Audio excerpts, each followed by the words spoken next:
Thank you for joining the Peconic Estuary Partnerships Citizens Advisory Committee meeting. Today we are featuring a Suffolk County Septic Improvement Program workshop. My name is Lauren Shear. I manage the education and outreach for the Peconic Estuary Partnership, and I will be your host for today. So we are hoping that this workshop will answer any questions that you might have on the Septic Improvement Program, and that you will leave the workshop today knowing what the program entails, how to apply, and just feel equipped to take those next steps in upgrading your cesspool or septic system. These are outdated conventional systems that do not treat nutrients like nitrogen, and on top of that, these nutrients are discharged from these systems, contaminating our drinking water and our neighboring tributaries and bays like the Peconic Estuary. So pollution like this does impair our water quality, and we do get negative events as a result. These might be beach closures, harmful algal blooms, shellfishing restrictions, and fish kills. So something that we can do on our property, like upgrading your cesspool or septic system through the Septic Improvement Program, is a great way to help improve our water quality here on Long Island. And it's definitely something worth doing and pursuing, and really taking advantage of a great opportunity that is presented to us. So we're hoping this workshop is a great resource for you, and not just for this meeting, but also after this meeting. This is going to be recorded, so this will be accessible to you. You can share it to your neighbors, your family. We want this to be a long-standing resource so that we can continue to encourage people to take part in the Septic Improvement Program. I just want to go over some controls with you and how the meeting's going to go. I actually see that there's some activity going on in the chat box now, which is great.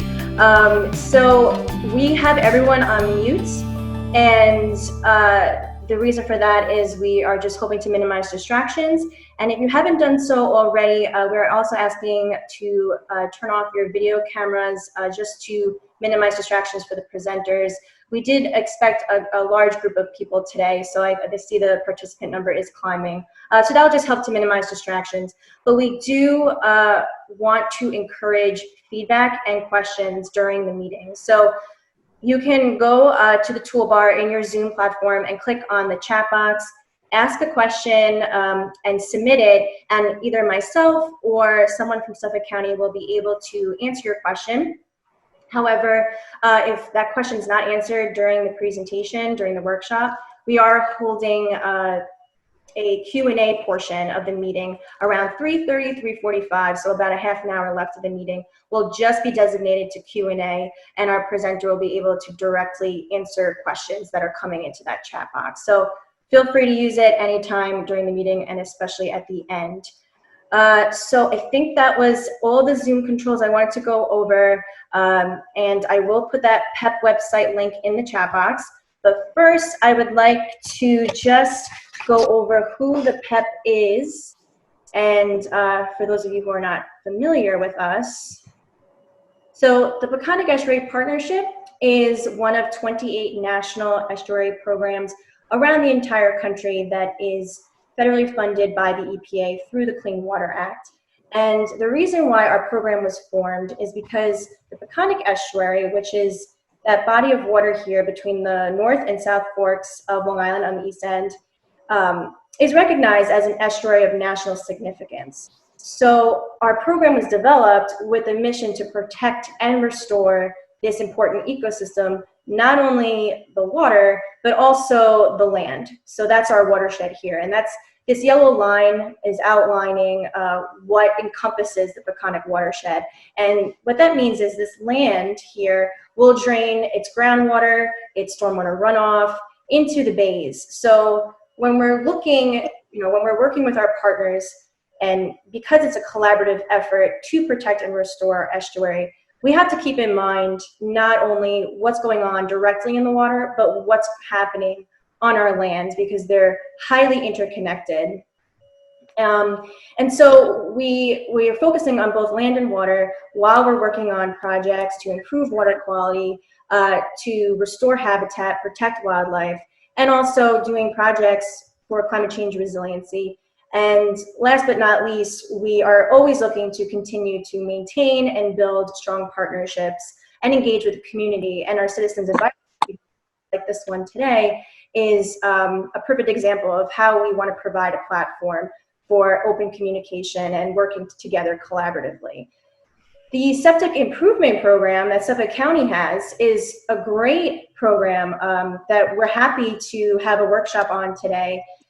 Because if you think about cesspools and septic systems that are within our Peconic watershed, that's just a lot of front loading of nutrient loading going into our bays. So if we utilize this program that upgrades these systems, it really can reduce and cut back on that nutrient loading. And as a result, we will have less, we won't have poor water quality. It'll be a great contributing factor to having a cleaner tomorrow. So we're very excited to have this workshop today. And then that was a brief overview, but here is our website, peconicestuary.org. You can go there to find more projects that we do and what partners we work with, any events coming up, and ways you can get involved with us, citizen science programs, volunteer events. And here's our email, peptalk@peconicestuary.org. Please feel free to reach out to that email. I'm happy to answer any questions you might have. And then, of course, social media. We have Instagram, Facebook, Twitter, and Vimeo. Vimeo is definitely a platform that you'll be able to find the recording. So with that, I am going to now introduce Pat Aiken, who is the coordinator of the Peconic Estuary Protection Committee. She's going to talk about what the PEPC is and the efforts they do to help improve water quality in the Peconics. Hey, Lauren, thank you for the introduction, and thank you for convening everybody here this afternoon. So as you can see from this slide here, my title is I'm the coordinator. Our contact information is in the bottom right. We have a brand new website, peconiccommittee.org, so please check that out. And as you can see, the mission or the vision statement for our committee is to leverage the resources of municipal members and agencies of Long Island East End. Actually, protection committees are not unique to the East End. There's several others on Long Island, including Hempstead Harbor, Oyster Bay Cold Spring Harbor, Manhasset Bay, and there is a Setauket Harbor Task Force. And we all work collaboratively together, and it's a very good partnership. Altogether, we entail, I think, about 45 different municipalities, which is a very good way of sharing information and cooperating on different efforts that will be of benefit to all Long Islanders. Across New York State, there are quite a few other protection committees, and in other areas, they might be known better as stormwater coalitions. So if you want to advance the slide, Lauren, please. In other areas, as I said, they're known as stormwater coalitions, and that kind of reinforces what a lot of our efforts are, because we deal a lot with stormwater because of New York State has regulations of how stormwater has to be dealt with and what has to be done to improve the quality of the stormwater. So as you can see, the top list the different committee members. We have 11 members here on the East End. And we want to work, as everybody does, to protect, restore, and enhance the Peconic estuary. We want to make sure that it's a healthy and diverse ecosystem. And through that, we want to reduce the amount of pollution that goes into the estuary. The main sources of pollution that have been identified are septic systems and wastewater, fertilizers and pesticides, stormwater runoff, animal waste, and atmospheric deposition. I am not really going to speak to septic systems because Justin will be doing that at length, and he'll be doing it much more knowledgeably than I will. But I will talk a little bit about what the agencies or the municipalities do to address stormwater runoff and animal waste. So some of these things are very basic things like street sweeping, catch basin cleaning, mapping the storm drains so you know where a storm drain is in case you need to address a water quality impairment there. On a higher level, we work to develop water quality improvement plans. We do best management practices for municipal facilities to ensure that facilities are being maintained and cleaned and that they have plans in place in case there is a spill. We also encourage homeowners to work to utilize green infrastructure. And that's not just homeowners. We work with homeowners, of course, to put in native plant gardens, But on a municipal level, we put in bioswales and we work to restore wetlands and reuse of gray water, which is an increasing method of preventing stormwater pollution.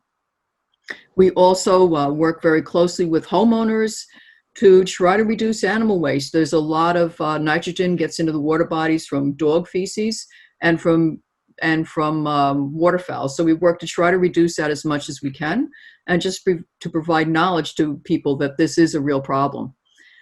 So I think that's all I really have to say at this point. So I will turn it back over to Lauren. Thank you, Pat, for the introduction on the Pep-C. Really great work being done in our Peconic watershed. So now I'm going to introduce Justin Jobin, who is the Environmental Projects Coordinator of Suffolk County. He is going to present the Septic Improvement Program workshop.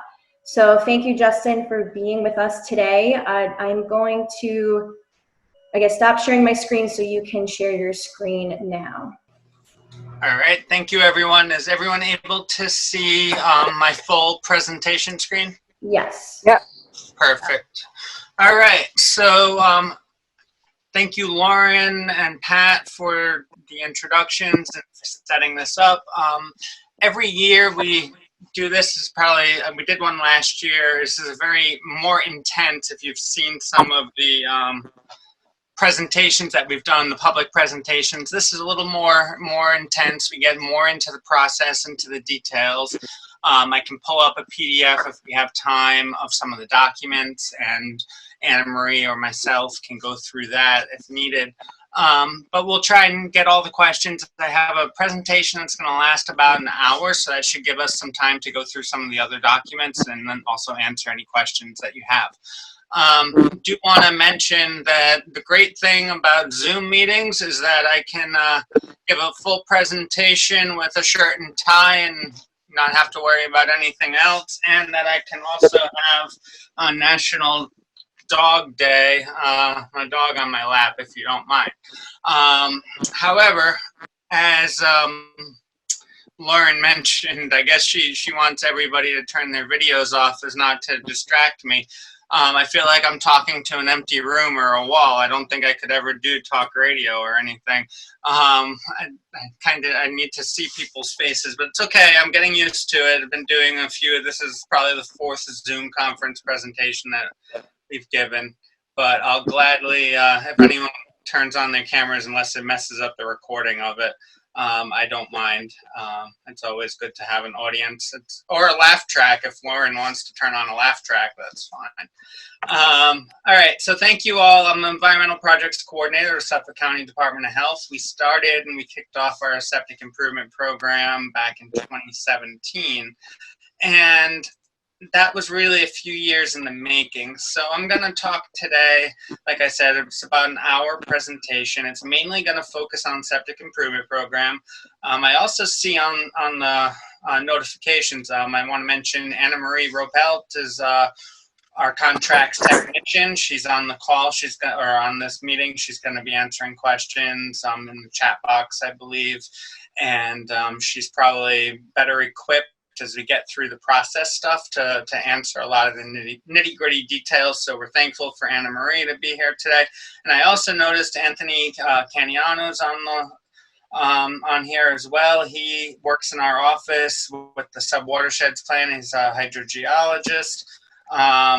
So we're going to, if he has any questions regarding the subwatersheds plan comes up, he can always answer or help to answer that.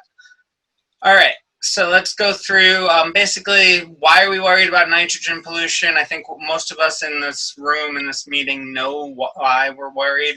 Want to look at the evolution that's been going on in Suffolk County to these nitrogen reducing septic systems.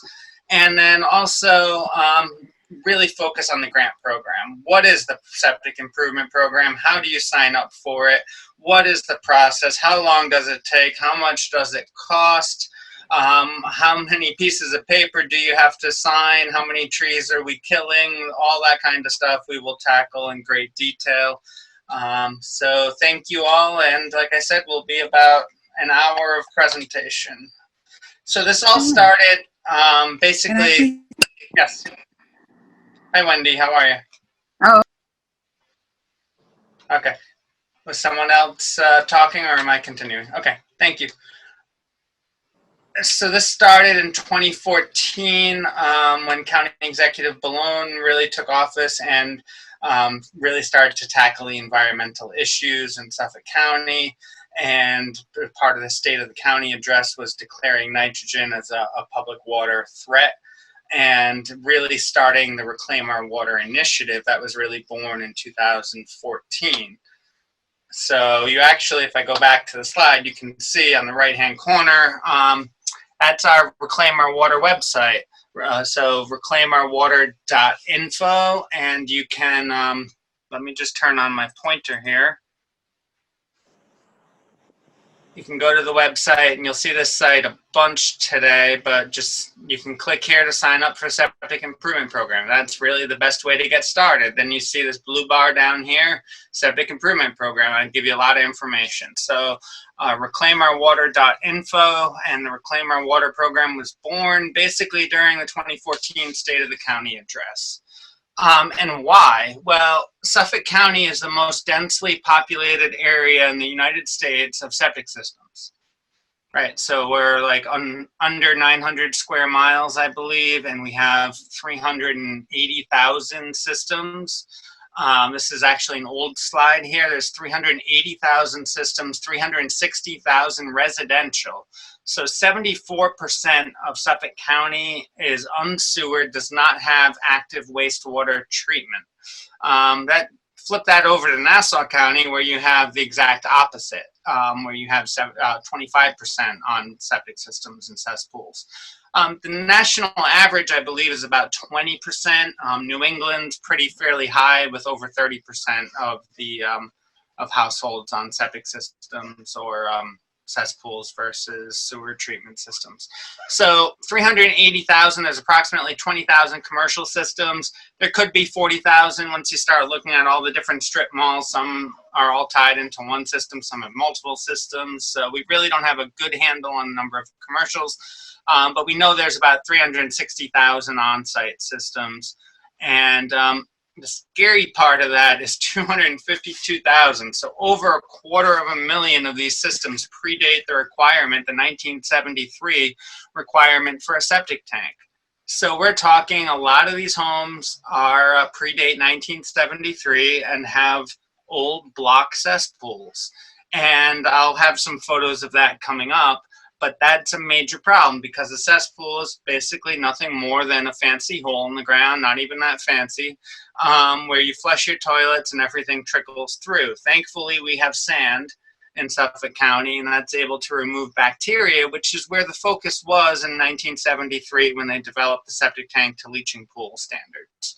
But just talking about the cesspools back then, basically everything is running through our sand into our groundwater. And what do we use our groundwater for? Well, we use it for drinking water, and it also makes its way out into our bays and surface waters. So any other contaminants, like I said, the sand is good at removing bacteria, but any other contaminants such as nutrients or contaminants of emerging concern, as we're seeing with a lot of 1,4-dioxane and PFAS and all of that just goes right through sand, right into the bays and surface waters and our groundwater. So it's very important that we look at take a holistic approach to water management in Suffolk County. That said, right now, nitrogen is the contaminant of concern because it's fueling a lot of harmful algal blooms. So we've taken on this 5-pronged approach to migrate towards the use of what we call innovative and alternative on-site wastewater treatment systems, or IAOWTS systems, or just very simply IA systems or nitrogen removing systems. So the first thing we did is even predating this, there was a tour, a 4-state tour. So in 2014, the county executive said, hey, wait a minute, Suffolk County is pretty late to the game when you start looking at some of these other regions that have been dealing with similar problems. Why don't we why doesn't the county send a group from employees to elected officials to even some nonprofit organizations to go talk to these regulators in different jurisdictions? So that's exactly what they did in 2014. They did the Septic tour, visited 4 states in 3 days, went to Maryland, New Jersey, Rhode Island, and Massachusetts. So my history is I come from Rhode Island. I've spent over basically 15 years in wastewater management in a town of Jamestown, Rhode Island. And when Suffolk came to talk to me in 2014, I was in a bad relationship, so I crawled in the trunk of their car and they took me back to Suffolk unknowingly. And I've been here ever since, and making some progress. So I'm glad I escaped Rhode Island, and glad to be here. So that's my history. These systems have been installed throughout the Northeast for many years. And what Rhode Island, the lesson that came from Rhode Island, each of these 5-pronged approach really had different lessons from each of the states and each of the jurisdictions, right? So Rhode Island's lesson was you need to test the systems. Just because they may have national certification for nitrogen removal doesn't mean that they're going to work in local conditions. Not only that, but you want the local installers and plumbers and electricians and engineers to really get their hands dirty and understand these systems and how they work.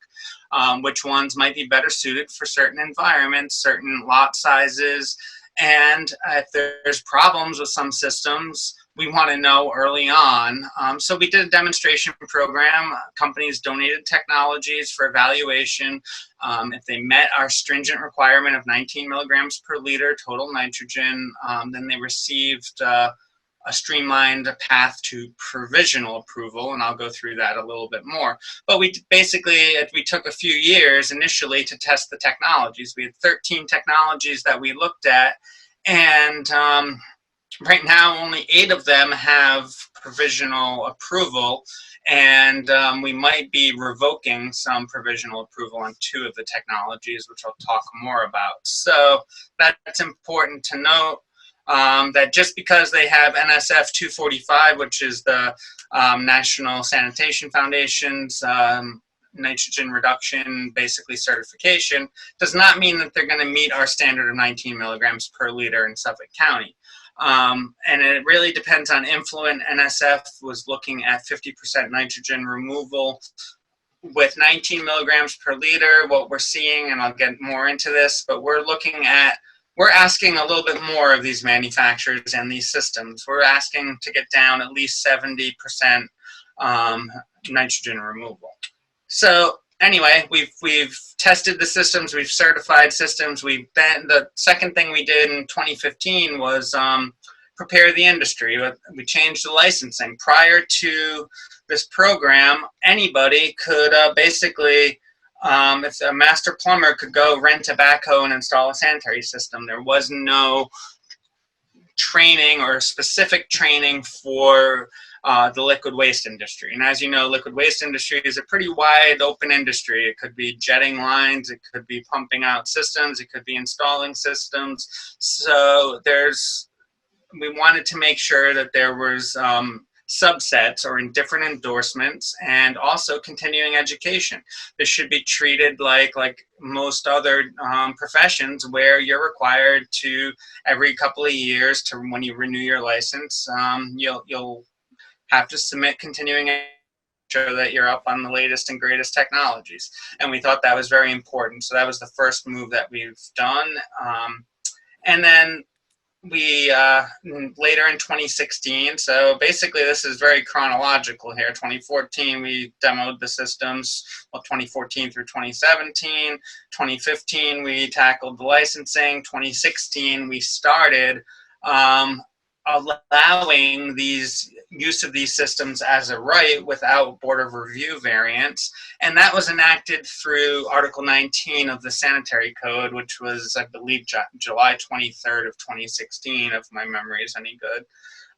And that was required. And what Article 19 does is it basically makes the health department the responsible management entity. And by health department, I mean Suffolk County Health Department, because what happened is normally this is a state issue, right? Wastewater management is done at the state level in most states, most jurisdictions. In this case, the state DEC funded, gave us and Stony Brook decent amount of money, a grant to get started and continue to fund our positions and our projects, which is great. So the money that came from the state was basically the catalyst, and the state basically said, yes, we're okay with this approach. We think it's necessary. And however, the state of New York basically doesn't have a lot of resources to implement a program. So they gave us the money. We began implementing our own program, and part of that was the state Department of Health said that we, as the local health department in Suffolk County, need to establish the authority to regulate these systems. So we established Article 19 of the Sanitary Code, which basically is now a cradle-to-grave management approach. So it's no longer a dig a hole, set and forget mentality. You now have a system. It's an active system. Some are more active than others, but they need to be monitored. Really, any sanitary system should be monitored, but traditionally, you bury it, you forget about it, and then 4th of July, when it backs up while you have 100 people over your house, or Christmas Eve, then you start to worry about it. With these, we want to see routine maintenance. They need to be maintained. We want to make sure they continue working for the life of the system. So we basically have that cradle to grave authority. Article 19 also establishes who are the other than the health department, so roles for the maintenance providers and the homeowners. All right, moving on to that, we have a working group for other code amendments to the sanitary code. Basically, we really want to update our outdated regulations, and we've done that basically in 2016 with Article 19, and then 2017 we worked on the phase out of cesspools, which I'll talk about in a minute, or basically eliminating the replacement of systems with cesspools, which was long overdue. It closed a loophole that had been in place for new construction since 1973.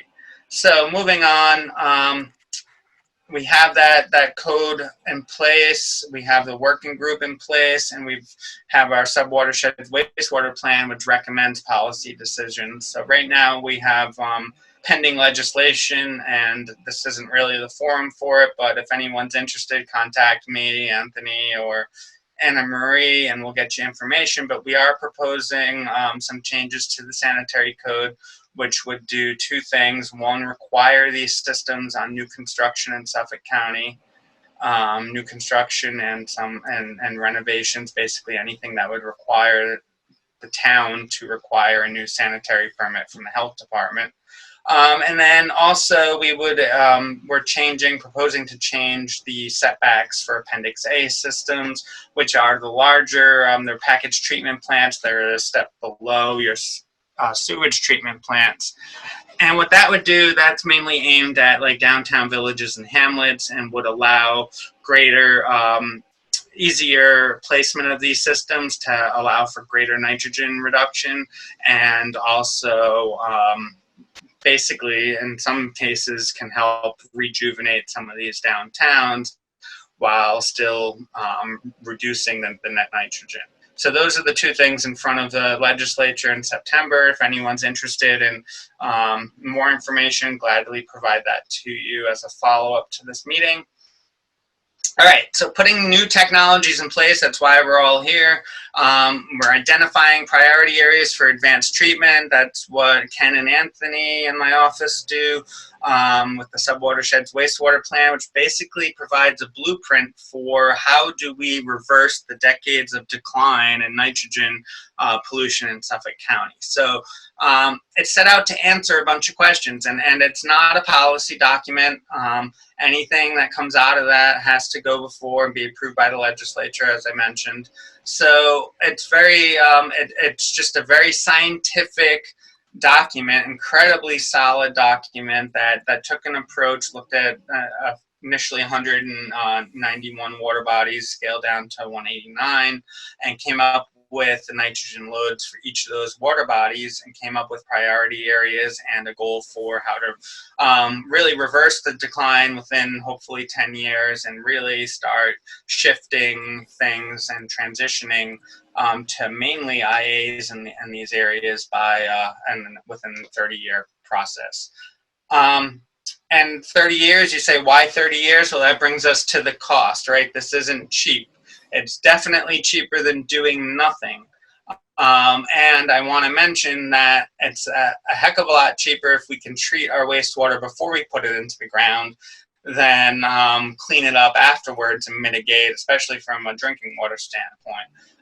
But we haven't been doing that, so now we need to start. But the county executive has been incredibly adamant that we cannot mandate these systems for homeowners, new for pre-existing systems and retrofits and repairs until there's a funding mechanism in place. So we started the Septic Improvement Program as a precursor or a pilot program for a larger long-term financing program. And there's multiple methods for that are outlined in the Subwatersheds Plan. We're not going to get into what those are, but I'd like to see some federal stimulus dollars. That's just my 2 cents. Or if we can do a infrastructure bill, that would be nice, because we got plenty of shovel-ready projects. But as far as the funding mechanism goes, that's all outlined in the Subwatershed Wastewater Plan as just ideas, and that's going to be up to the policymakers. All right, so going through basically what is the difference between a cesspool, a conventional septic system, and a nitrogen removing system. So we have basically a photo of a typical cesspool prior to 1973 in Suffolk County, over 250,000, which is just a shocking number. The next highest number of cesspools that I know of is really is Hawaii has, I think they just passed a law that they have to replace 88,000 cesspools by the next 29 years or something. So we know what's going to happen in year 28, but anyway, that's Hawaii. And they have serious nitrogen problems there as well, but they're not having the harmful algal blooms that we're having that are more visual. So it is what it is. So cesspool is basically a hole in the ground. You flush your toilet, goes into the hole in the ground. Water trickles through the ground. Solids stay in the cesspool structure. Eventually, the solids form what we call a biomat. A biomat is good because it's made of bacteria that treat the wastewater. A biomat can be bad because if there's a lot of solids, that biomat's going to build up and it's going to basically be an impervious layer in that cesspool and cause the water to back up. So fast forward to 1973, all new construction in Suffolk County had to consist of a septic tank to a leaching pool was basically the standard system, just as you see here in the photo. And that was done because in 1973, the concern was mainly bacteria. And so if you have a lot of sand, if you can put a septic tank, think of a septic tank as a filter, right? So it's this open vessel, and solids, when you flush your toilet, heavy solids float to the fall to the bottom, and the light solids float to the top. And then in between, you have this zone that's we call it's just an effluent zone that has the water. It's cleaner because it's not all mixed up. You have retention time in the septic tank, so things settle out over time, and then it leaves the tank and goes into the seepage pit or the leaching pool. And what we've seen is basically you're not getting solids. So solids go directly into your cesspool. Here you have basically a filter. It's allowing, the tank is allowing things to settle out. It's removing some BOD and TSS, but it's not doing a lot, but it is getting this effluent in here a little bit cleaner so that the sand can do its job and filter out bacteria. And that was, like I said, the main concern back in the 73. Fast forward 20, 30, 40 years, and here we are with these nitrogen removing septic systems, which as I mentioned, I've been working with since probably 1999, not probably, but definitely since 1999, which is a better year than 2020 for sure. So what is the difference? Well, you see here, this photo doesn't have a leaching pool. It can have a leaching pool. In this case, it's a horizontal drain field, because we realized a couple things. One is we need to remove nutrients from wastewater in Suffolk County, especially because we're on the sole source aquifer and we have 3 national estuary programs, and all have been impacted by nitrogen. We've decimated our eelgrass, we've decimated our hard clam landings, partly from overfishing, partly due to harmful algal blooms, because even a lot of the seeding recently hasn't really taken off because you need the harmful algal bloom, so we're like a dog chasing our tail. And we want to use the shellfish to help filter out the water, but right now the water's too bad to have a lot of the shellfish grow. So that's where we stand. So we need to clean the amount of nitrogen going into our bays and surface waters, and then hopefully all of these other plans can go into effect. So basically, there's a septic tank. There's always going to be some sort of tank. Most of the systems that are really successful in Suffolk County are modular. So they combine the septic tank and some sort of what we call these are all microbial or biological nitrogen removal systems. So they utilize oxygen. So there's typically an aeration unit or some sort of media filter. And then from there, it'll go out to the leaching pool or drain field with a nitrogen plume leaving that leach field reduced over 70%. So right now, there's about 1,000 of these in Suffolk County installed, and they've been allowed, like I mentioned, on a voluntary basis since 2016. So that should give us pretty much a good overview. Just want to mention, conventional septic tank effluent is between 60 and 80 milligrams per liter. The number we use is 65. However, 50 to basically what we're seeing is this range on average, but we've seen effluent as high as 160 milligrams per liter. There's a couple sites, 160, 144. So it really depends on the household. That's the thing with septic systems versus sewers, right? Sewering is a collection system. So you're collecting everybody's wastewater, commingling it, and getting some sort of equilibrium, and basically numbers that are not diluted but more composite. Whereas each of these systems, it could range. You could have one home that only produces 30 milligrams per liter and another home that produces 144 milligrams per liter, but we see the average of a traditional system is 65 milligrams per liter. So when you calculate down to 19, you get 50 to 70% of total nitrogen removed compared to a conventional system. Sewage treatment plants get down in some cases below 5 in Suffolk County.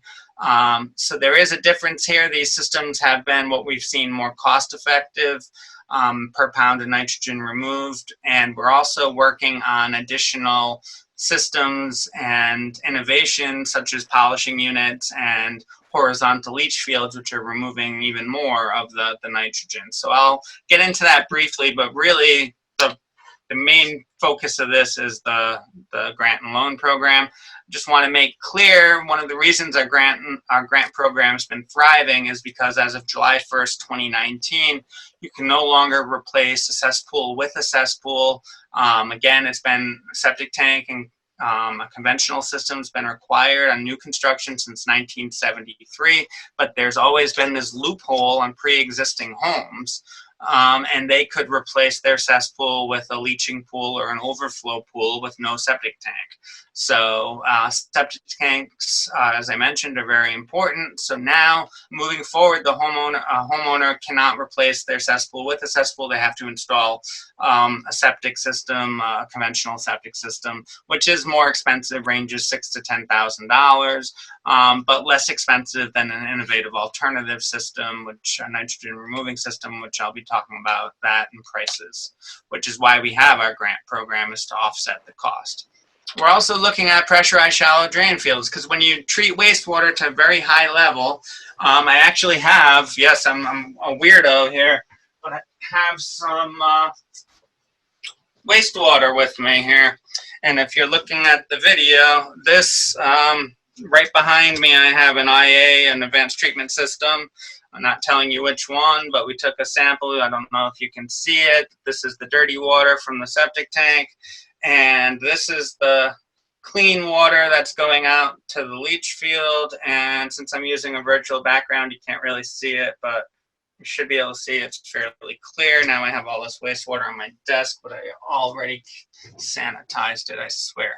So once you get water that's that clean, you don't have to start burying it 20, 30 feet down the ground and dumping it into these cisterns or leaching pools. You can start getting creative. And what we're seeing throughout the country is that pressurized drain fields where you have a pump in the system that sends slugs of treated wastewater into the shallow part, the top 18 inches of the soil horizon. In Suffolk County, I'd like to see it even higher than that, because there's not a lot of loam in Suffolk County for the most part. There's a lot of sand. And we want the loamier, siltier soils, the better for treatment. That's where your all your microbes are. That's where your biochemical reactions are going to happen. And that's where the roots for your grass and your plants and shrubs are. So they can take up a lot of the nutrients. So if we're sending slugs of 20 gallons, 25, 30 gallons at a time into the top horizon of the soil, we can get really good treatment. And we've seen up to additional 50% nitrogen removal in these pressurized shallow drain fields. This is just one example here. I'll have many photos, I think, throughout this presentation. This is what we call a geomat system. This was the first geomat installed in Suffolk County. It's just a mat, basically, that wicks the treated wastewater through this corrugated plastic and this filter fabric that then sends it to the root zones of the plants. It was developed, I believe, as a solution or alternative to drip irrigation. And it's worked very well. It's been around. I was just recently visited the first system that went in Rhode Island with a geomat system, and that actually, nice green grass actually dug a hole, and it was dry as a bone, and that was at least 15 years ago. So for any questions on longevity, I'll gladly answer any questions that you have on that. Just real quick on the pressurized shallow drain fields, typically prior to our changes to regulations and our migration from leaching pools to horizontal leaching fields, we had these, and we still have a lot of these sites. I'm sure most of you are familiar with these waterproof retaining walls, mounded systems that have basically filled with sand and don't do anything to address the nutrient or other contaminants. So that's a concern, right? You're spending, these systems cost $50,000. These retaining walls are not cheap, and you're not getting a lot of treatment. This system here, you can see the last photo. This is the same site. This is in August, a couple of years ago. And this site, nice green grass, no sprinkler systems used on this area. It's all treated effluent.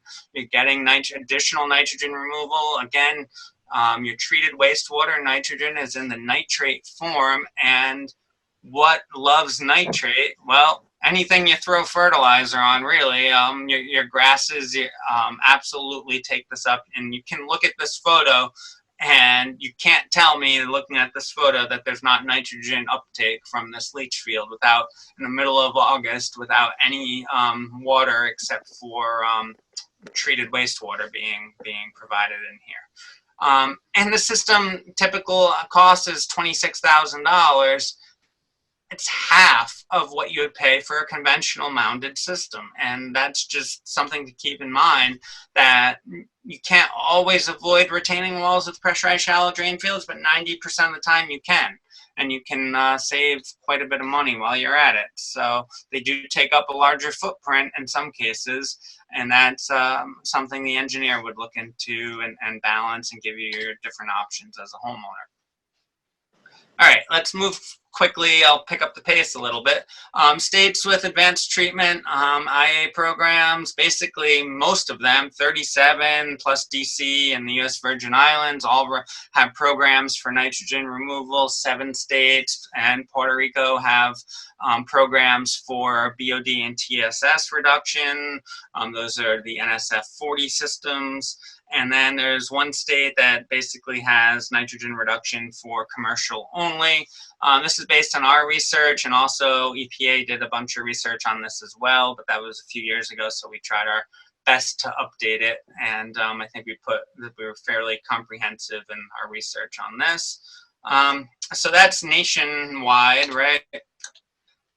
Looking more proximate, I talked about Maryland, New Jersey, Rhode Island, Massachusetts. You can see number of nitrogen reduction systems for each state, almost 10,000 in the state of Maryland, 331 in the New Jersey Pinelands Commission jurisdiction. State of Rhode Island has 6,500 or so. There's actually more than that now. I think there's close to 7,000 because they had their busiest year last year. Barnstable County, Massachusetts is 3,444. State of Massachusetts, 5,444. So you can see the years. Barnstable County really started 92 through 95.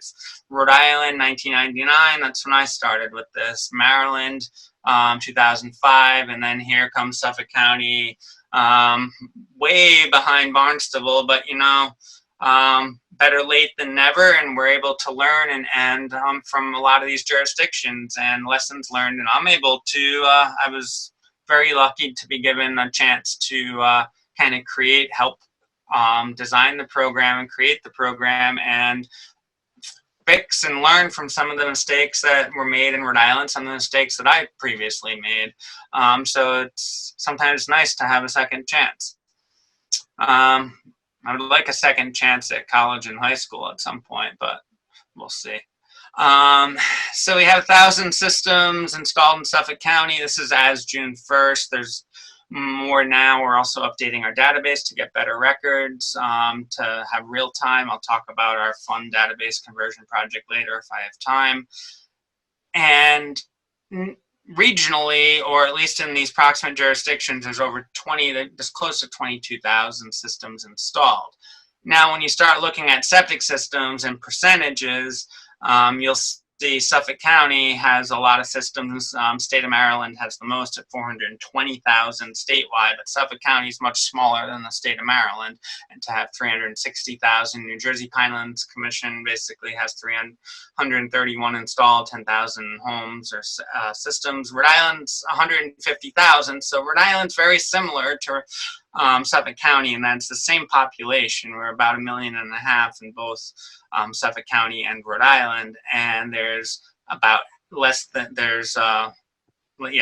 half of the septic systems that we have in Rhode Island.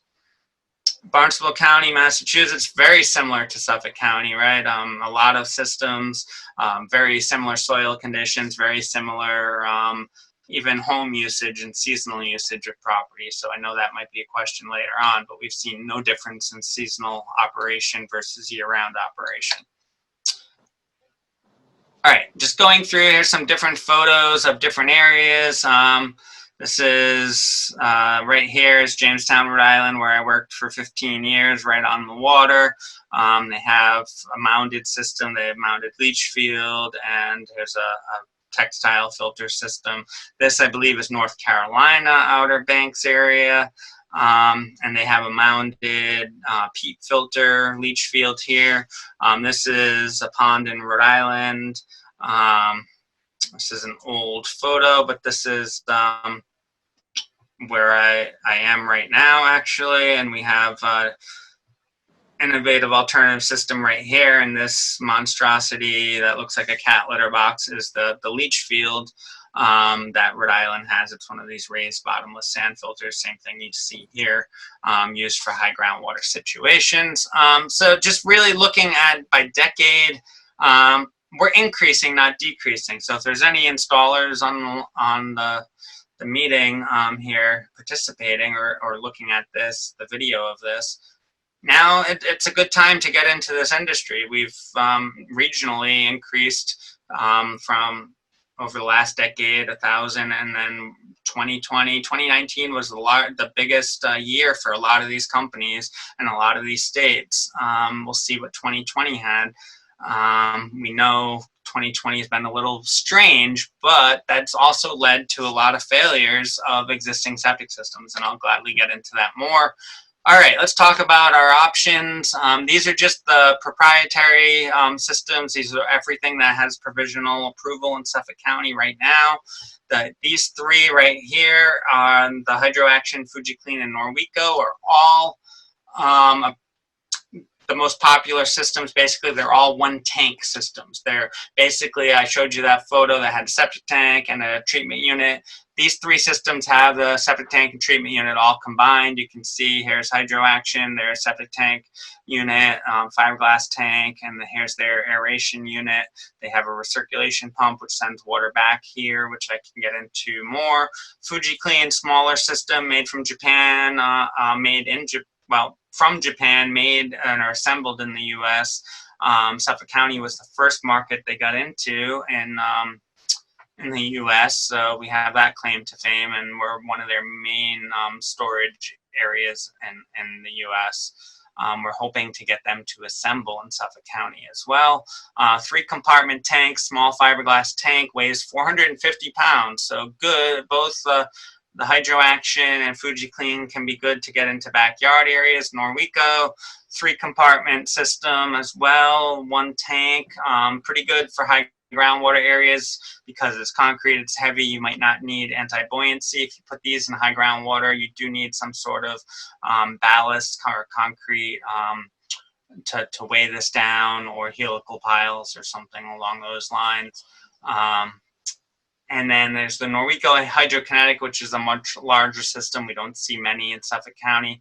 Septic Tech Star is new, relatively new, and not to the industry, but new to Suffolk County. There's been around for a while. This is what we call a trickling filter. So there's a preceding septic tank, which you don't see in this photo. It then goes into this trickling filter that is made out of, there's these little pillows here.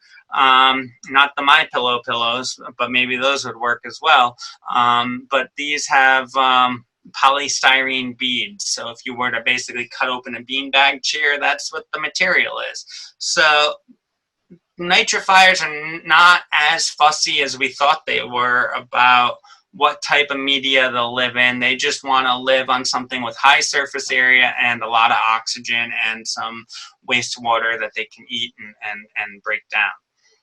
So in this case, the polystyrene beads work, and with HydroAction, it's pretty much just constant air and the bacteria is suspended. FujiClean has all sorts of different types of media, different proprietary media. Norweco is also suspended. And then we have the media filters. So Renko AX RT and AX20 are media filters. They're sheets of basically fleece that hang down. This is a trickling filter type setup that they claim as a packed bed media filter, but to me it functions more as a trickling filter, whereas this is a packed bed media filter. Trickling filter is basically when the tank sprays water onto some sort of media suspended in the tank, and then it trickles through into the same tank. Packed bed media filters typically are dosed from a separate tank, go through the media and return back to that tank. So it's a little bit different. EcoFlow Cocoa filter, same thing. You're dosing onto, basically this is coconut waste product from coconut manufacturing, and it sprays the wastewater over the coconut and then recirculates back. So That's where we stand. EcoFlow is only approved with their D-Night polishing unit. They had one of the sites in our demo program. One site was getting below 2 milligrams per liter. The other site was getting around 40, so they averaged around 19. And we're hoping more systems go in the ground so we can really study these D-Night filters or add-on polishing filters in a little more detail. Okay, moving forward quickly, how are the systems performing? Well, I mentioned conventional septic systems at 65 milligrams per liter. That's all the way up here. Our systems are performing basically all the way from just above 10 milligrams per liter up into 30 milligrams per liter. Now, what this slide basically shows is this slide basically shows our annual report numbers. So 2017, we didn't have a lot of systems in the ground. 2018, we had more. 2019, we had even more systems and more samples. The better the more statistically valid that data is. And so these are cumulative numbers at the end of each year. So you can see hydroaction's been fairly consistent between 12.8 and 10.5. Norweco Singular, very inconsistent, jumped up once they got provisional approval. We had meeting, corrective action plan, numbers jumped down, now they're creeping back up. So we're going to have meetings with them. We have I'm going to talk to them. I know that they're looking to improve their product, so we're going to see if they're going to continue in this market or how we approach that. Similar with hydrokinetic, they're right around 19 milligrams per liter, though there's just not a lot of systems. Orenco AXRT, similar to this Norweco, right? New product, came in, had some problems, got better, but not where we want it. Still a heck of a lot better than the 65 milligram per liter. Also want to mention 30 milligrams per liter is the performance level or the limit in many or a few other jurisdictions. So we're very stringent with 19, but as you can see, it is very doable.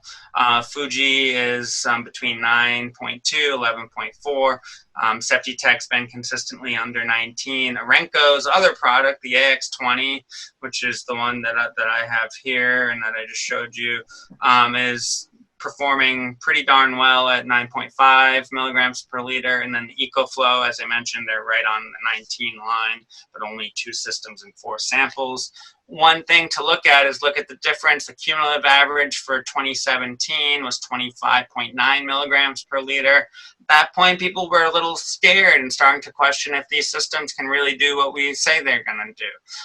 But as we get more data and collect more data and analyze more data and get more of a statistically valid data set, the cumulative average at the end of 2019 was 16 milligrams per liter. The average for 2019 alone, I believe, was 15 milligrams per liter, but the cumulative average is 16. That's pretty good.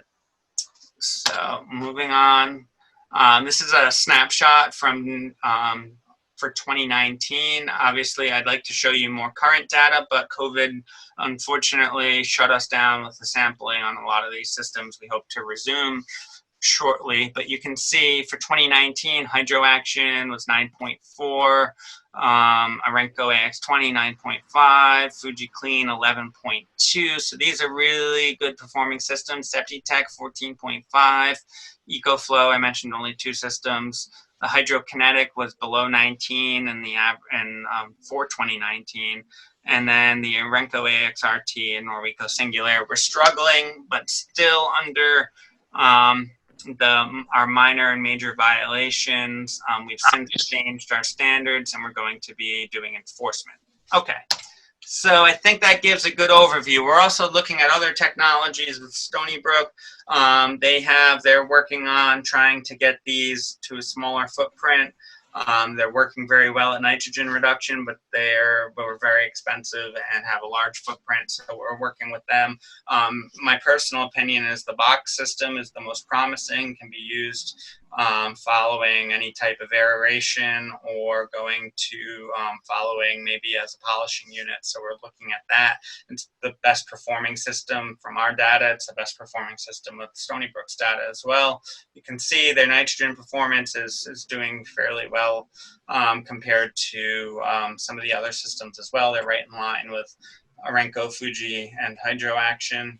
But the box system is really outperforming all of the systems, and that's where we really want to start looking next at these polishing units. All right, so that was a long overview, and I'm just going to go through the County Septic Improvement Program, and then we'll open it up for questions in about I guess a half hour or so.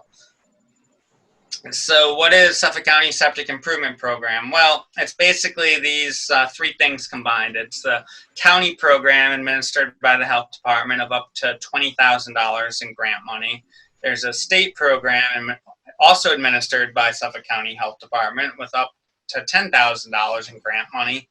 And then there's a low interest loan administered by Community Development Corporation of Long Island, their financial institution, issuing loans up to $10,000, 3%.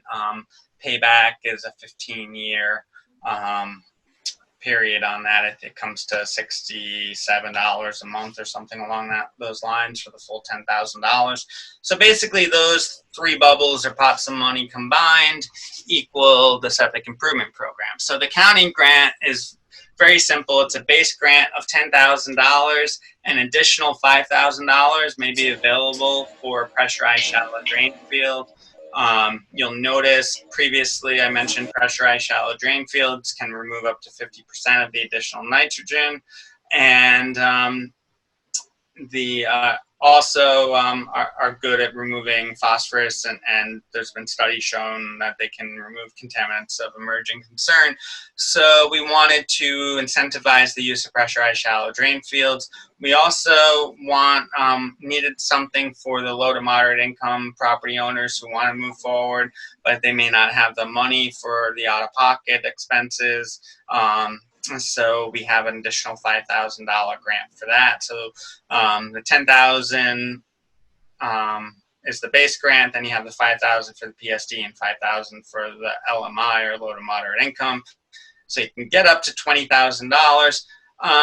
Design services are not, so engineering is not an eligible expense under the county program. We still want to see the engineering invoices because we can use it to get the maximum amount of New York State grant. Sales tax, permit fees are not eligible expenses under the county or state program. The state doesn't really look at the O&M or pumping and decommissioning of the existing system as an eligible expense. We have a worksheet we have to fill out that basically breaks down all the cost, what's acceptable to the county, what's acceptable to the state, and then it comes up with a number of what you're getting from the county and what you're going to get from the state.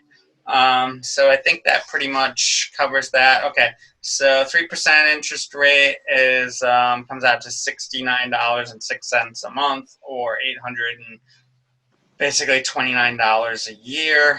You might be able now, with interest rates as low as they are, you might be able to do something cheaper through your whether it's a home equity loan or a line of credit or something of that nature. Okay, so some quick details about the county program. It's not designed as a reimbursement program. You can't install your system and then apply for the money. That's not how our program works. Applicants must select a vendor on the county's approved list. That gives us some control over the installation, and we modeled that after the state of Maryland. And then the applicants, although the homeowners or property owners are the ones receiving the grants, you're assigning the grant money to the contractor. So you'll sign an assignment of payment form, and I'll get into that, but the money is paid directly to the contractor, not to the homeowner. It's not a reimbursement program. The state side can be processed as a reimbursement, but typically if you're participating in this and you have a county grant and a state grant, you're going to follow the county procedures, and the state will follow suit, so you will get the money paid directly to the installer.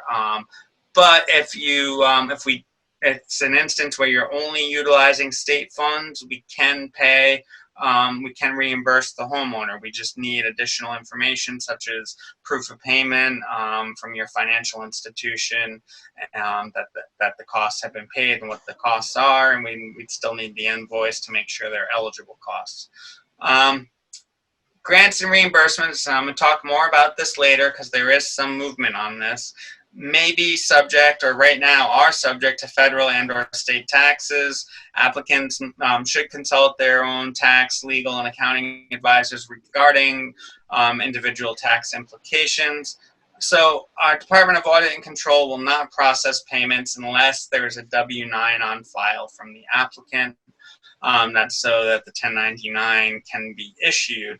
But I'll cover that more. There's movement on that, and hopefully that won't be applicable in the future, but we'll see.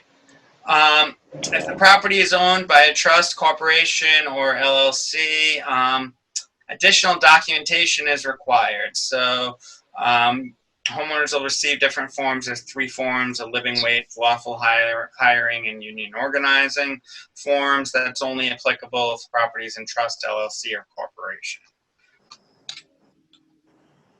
Okay, so grant eligibility criteria. It used to be a long list. Now it's fairly simple. Must be served by a septic system or cesspool, not in a proposed or existing sewer district. There are some exemptions if you're in a proposed sewer district, and it's most likely not going to happen for a while. We do have some flexibility there. New construction is not eligible. Construction projects on existing residents are eligible. If it's a tear down of a home, that is eligible. It's just virgin land. You can't get a grant for new construction on virgin land. Low to moderate income incentive grants are subject to income verification. We use the HUD standards, 80% of the median income. I think for a family of 4, it's 90-something thousand a year or less, and you qualify for that additional $5,000. Our priority areas, this is very important. So purple and yellow, basically if you're in the purple areas right now, that's priority 1. If you have a failure or a block cesspool in these purple areas, that basically gets you the highest score. Every application is ranked based on location and condition of existing systems. So right now we have limited funds, and I'll get into that more towards the end of the presentation, but and for 2020 at least, your best chance of getting a grant is if you're in a priority 1 area and you have an existing cesspool or block cesspool, and or have a system that's failing and you have proof of failure.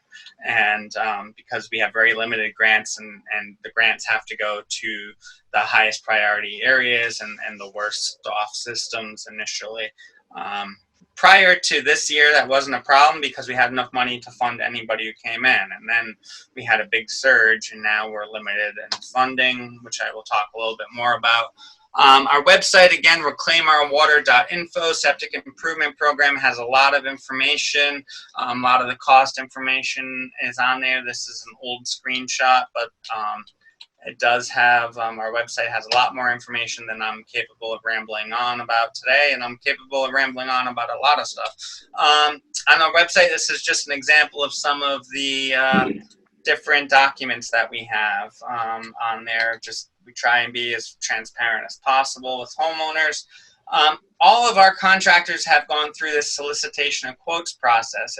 Right now, there's a rolling average here. Responses are due. Basically, we accepted from February 3rd, 2020 through 3 p.m. on October 29th, 2021. So any contractors that are watching this, feel free to reach out for information on how to get on our list. Once you're on the list, you're basically quoting 3 different scenarios, basically hypothetical scenarios or standard base scenarios, and the cost range from $13,000 to $34,000. That's for the PSDs. If you have retaining walls, I already mentioned retaining wall systems can go into the $50,000 range. What have the actual costs been in the program? Well, average cost just under $27,000, including engineering. Out-of-pocket expense to homeowners been around $4,000 to to $5,000. And we're looking more at that. That's gone up a little bit lately since we've had some limited funding. And so that's why that's a little high. This photo is a great photo of a septic tech system installed in central islip. This is what you're going to see with most systems. You're going to see the green grass and a green lid in the lawn. Some people paint the lid, some people put mulch on them, some people put planters and they disappear. They do need to be accessed twice per year. You can see the costs have kind of gone up. A lot of that's because of interest. A lot of these are really difficult sites and priority areas. Early on, 2017, this is only based on 8 installations, and there were a few inexpensive installations. And right now, we're kind of seeing things stabilize around 28,000, but we're working very hard at getting that number down. It's right now our concern is some areas of Montauk and some areas on the South Fork where there's a lot of funding sources. So the available money to the homeowner is much higher, in some cases $40,000-$50,000. So we're trying to make sure there's no price gouging going on as well. We're very interested in that. We have routine meetings with all of the East End towns on that very issue. Southampton, East Hampton, Shelter Island specifically, because they have their own funding sources. Again, our website, reclaimourwater.info, grant application process, fairly simple. Great website. There's also the Sub-Watershed Plan has a great page on here. So I don't have time to do the Sub-Watershed Plan justice. That's probably a whole nother CAC meeting. But if you're at all interested, the website's awesome for that. A lot of great information. Before you apply, we ask that you gather a copy of your homeowner's insurance policy, your most recent property tax bill. We need that. Certificate of occupancy or zoning compliance available from town building department. We need that. And if you're applying for the LMI incentive, we need your last year's or latest tax return filed with the signature page, basically just the first 2 pages of the form of 1040 or 1040 EZ. And then, as I mentioned, if your system's in poor shape, prove it to us, and that'll get you the highest score. If applicable, please submit proof of failure. That can be a photo of it backing up in the yard, backing up in the house, service receipts, engineers write-up, or a letter from the pumping company or service company that you have. All right, so I'm going to take you through the online application real quick because I think this is the simplest part of the process. You click on the button, it asks you to log in.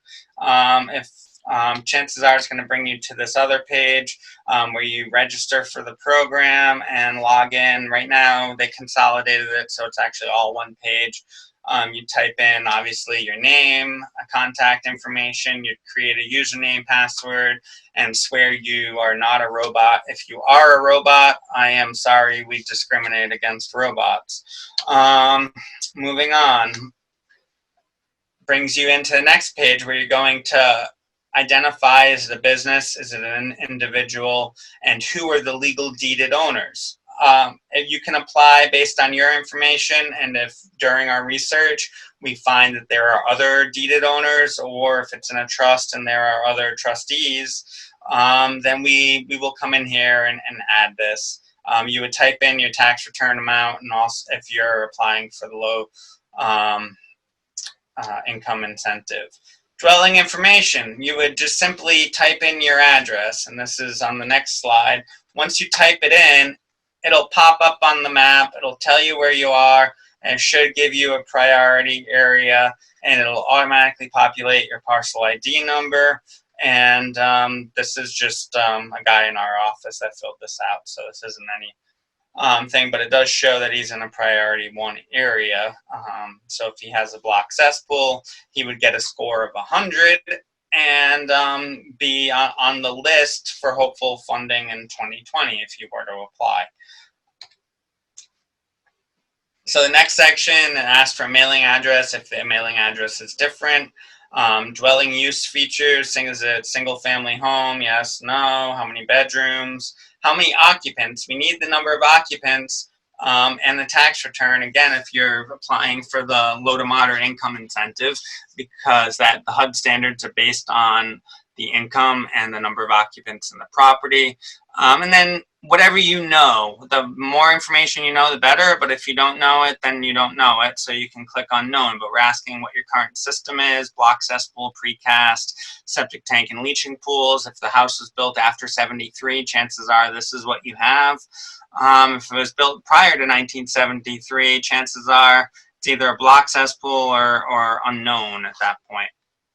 And then we ask any proof, is there any failure? Sewage disposal has to be pumped two times or more per year, collapsed or collapsing, backing up into dwelling, wastewater rising to the surface of the ground. We want to see photos or something like I mentioned in that. Applicant questionnaire: is it new construction on a vacant lot? Again, that's not eligible.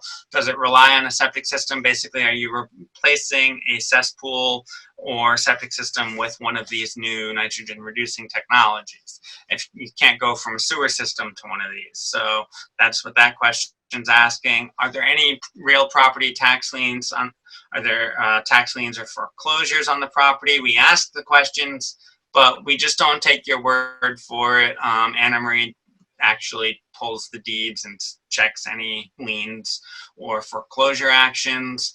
And then we ask if you give us permission to share this information with CDCLI. Eventually, if you're in the town of Southampton, East Hampton, Shelter Island, we're going to ask if you give us permission to share that information with the town so that we can better coordinate with the town, with the CPF or community preservation funding. All right, so then the next screen is very simple. You're just choosing from the pull down what is it? Is it a deed, a CO, is it insurance, tax bill? You would just browse like you would anywhere on your computer, upload. You can upload anything, a JPEG, bitmap, GIF, PDF. So any of those files are acceptable. You would just choose the file type and upload. At this point, you can submit the files and then go to the next page, or you can log out and come back later. I really strongly suggest that you finish everything, that you gather all the documents ahead of time, get them scanned in, and then start the application process. And then from our end, we rank and score them. I'm not going to spend a lot of time on this because I've already gone through the process. Basically, it's based, is it in a priority area, and what's the existing condition of the existing system.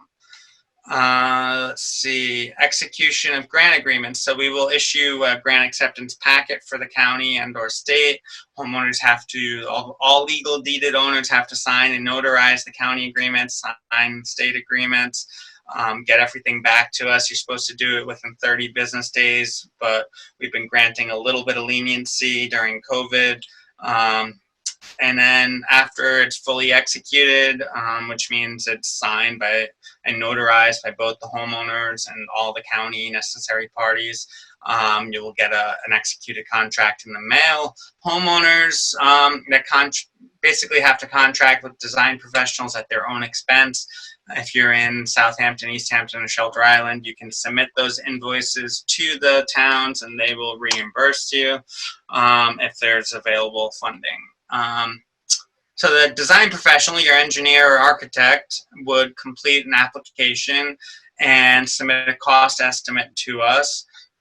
We would review before even doing the cost estimate. Basically, they would get a permit. Once the permit's approved, we would reach out to you with a list of contractors that install that technology. You would then provide us with a price quote and that type of thing. Sorry, I have a visitor at the door, but I'm ignoring it. Town, village, and DEC permits. need to be secured if they're required. The engineer can work with me. I can give them contacts, and we do have a standard activities permit, provided it's not a new construction project. If you're just a simple retrofitting an existing system with an IA, we can go through our standard activities permit with DEC. And prior to COVID, that was a 10-day turnaround. We're hoping to get that, to continue that. So funding options, once you receive a grant eligibility memo, it's going to tell you basically your total cost of project, and then how much you're getting from the county, how much you're getting from the state. And then if you need more money, go talk to the towns. If the towns aren't going to give you grants or rebates, then you can consider CDCLI or other funding sources. The proposal and assignment of payments will be sent to the county. Right now, we're having homeowners sign all the necessary paperwork in one shot, and then once you identify your vendor, we will get that in writing from you and fill that in on the assignment of payment form. So the installation process, once you get approval from wastewater management and the county, our Office of Ecology, we will tell you if all the paperwork's in order. Then you can install. Once the system's installed, the sooner the contractor gets all the final paperwork to us, the sooner the contractor will get paid. I had an instance this week where a contractor was claiming that's taking forever to get paid. They did the job at the end of June. They didn't submit the final paperwork until August 7th, and they were paid last week, I believe. So it's about a 4-week payment process from when we get all the necessary paperwork. After it's installed, as long as they send certain paperwork to us, the installers know what they need. Inspector, they basically do a sketch, a certification, an abandonment certification, and if engineer certification is required, they would submit that. Then we can start the payment process. However, some of the towns require final approval, which means the engineer needs to submit as-built plans, and the final approval letter is then issued by our office and issued by wastewater management. They give what's called the green stamped plans. So the installation permit are red stamped plans, and then the final approval is green stamped. Those are submitted to the towns for East Hampton, Southampton, and Shelter Island, and that's when they will begin to pay out the rebate. Just a note, final approval oftentimes happens many months after the inspector certification takes place, when the county initiates payment. So it's very important for homeowners to make sure that the contract with the design professional has some sort of time frame for issuing final approval, or else the engineer can hold up the process for payment to the contractor, which isn't fair. And they can also hold up their own. I had one where the engineer, even though they were being paid by the town, didn't want to submit the paperwork until they were paid, even though their payment depended on them actually submitting the paperwork. So they were kind of stuck chasing their tail. But bottom line is, you have to get final approval documents in before you can get paid by the towns. County starts the payment process after the inspector certifies it and the contractor submits the post-installation documentation. And also, let's not forget the homeowner's responsibility. Homeowners need an operation and maintenance contract, and they also need a homeowner registration form. Homeowner registration form, it's no fee registration. It just gives us the property owner's information, so we can be in contact with them if we need to about the system, and they can be in contact with us. And we're migrating all this to our EHIM system, our electronic health information management system, which will all be done online. Homeowners can register their system online. Maintenance providers can submit service reports and maintenance contracts all online. Even the installation or process, the engineering process is all moving towards electronic plan review. It's all in our database. We can pull everything up and have the approved plans, email them out. We're no longer limited to 3 sets of plans. Very excited about our new software. It costs a lot of money, but we're getting so far what we wanted out of it, and we're just going to keep expanding that. Okay, so grant dispersal, I already mentioned this, inspector certification letter, final approval for towns. So let's get into some exciting statistics, look at a few photos, and then open it up to questions. And I can go through the actual documents if we have time, which I don't think we'll have. You can see initially there was interest right out of the gate because we advertised the heck out of the program back in 2017. We launched the program on July 3rd. We had 56 applicants in July of 2017, and then we were very much around 17 applicants a week, I guess, or just above that. And then the state announced additional funding in February of 2018, and the interest then dropped. And the reason for that is because people were wondering how the county and state money would work together. In October 2018, we announced that we will be coupling the state and county grants so you can combine the funds. And as you can see, the interest for the program then grew. And then word of mouth really took off with a little dip in May of 2019, which I took a week vacation then. I wonder if that had anything to do with it, but there's a dip there. But anyway, other than that, it was pretty good, right around 70. And then we started in August and September. We started last year at Septic Smart Week in September, so we deemed the whole month September, and we had a lot of different outreach. We had a whole day workshop at Stony Brook University where we had a great conference. People from all over New England. It was we really advertised. County executive spoke. The director of DEC spoke, and you can see we had 97 applicants in September, 124 in October, November even with Thanksgiving, 86. And then December, Christmas time, okay, holiday time, I get it. We little drop off, but still 61 applicants, pretty good. After the holidays, bounced back up into the 100 applicants per month. We only had a capacity to do 80, so as you can see, we're starting to build a backlog. Prior to 2019, this was our capacity, so we always had a little bit of a backlog. Then you see the numbers drop, and the numbers drop in February because the end of January, early February is when the IRS released their ruling stating that these systems are subject to federal, or the grants are subject to federal, or should be declared as taxable income. So we dropped off, and since then we've been back around 70 applications per month, which is pretty good. And the process of this, we also had COVID happen, and a lot of systems failed due to everybody staying at home and having substandard, inadequate cesspools, and they just overwhelmed them, not to mention use of antibacterial hand soap and sanitizing agents and alcohol and hand sanitizer and all that stuff. Not very good for your septic system, for your conventional septic system. And it's going to cause that biomat layer that I mentioned to build thicker because you're not breaking down as many of the solids. So it led to a lot of failures. We did not see that with the IAs. We actually saw an increase in performance in the IA systems during COVID, which was really interesting.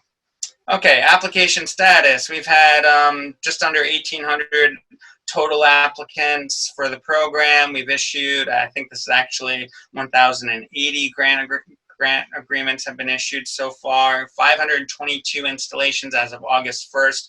We update this number every month, so we're getting ready next week. I'll be updating this number. It should go up into the 550s. 546 on our current wait list. So a takeaway for this is we're limited in funding and we have a whole lot of demand for the program, which is a good problem and a bad problem at the same time. Breakdown by towns. Brookhaven, our largest town, has a lot of installation, so they represent 20% of all of the systems that went in. Babylon, 7 systems, 1%. East Hampton, they have their own financing program. They also require these, as does Southampton, parts of Shelter Island. or parts of Southampton and Shelter Island. 22% in East Hampton, and in Shelter Island, 8%, 28% in Southampton. So that's where a lot of these systems are going in. But Southold, there's still a lot of interest in Southold.